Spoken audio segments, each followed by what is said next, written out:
everyone, Assalamu alaikum. This is me Sanjida. Welcome to my another new vlog.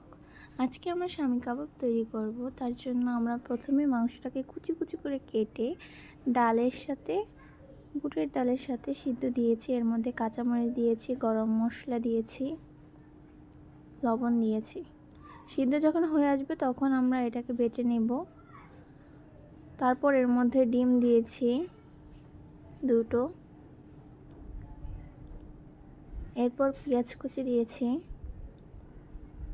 দিয়ে ভালোভাবে এটাকে মেখে নিচ্ছি। দুবারে দিলাম পেঁয়াজ কুচি, এরপরে দিয়েছি বিস্কুটের গুঁড়ো।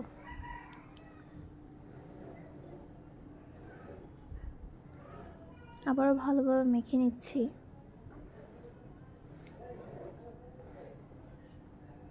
এখন এর মধ্যে দিয়েছি পরিমাণ মতো লবণ আর সয়াবিন তেল।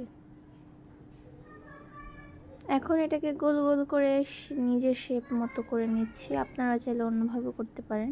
শামি কাবাব নর্মালি এভাবেই তৈরি করে। এখন একটি কড়াইতে আমরা তেলটাকে গরম করছি। এর মধ্যে শামি কাবাব যেগুলো তৈরি করেছিলাম এগুলো দিয়ে দিয়েছি। ভাজা হয়ে গেছে। এই তো আমাদের রেডি হয়ে গেল শামি কাবাব। আপনাদের কাছে কেমন লেগেছে অবশ্যই জানাবেন।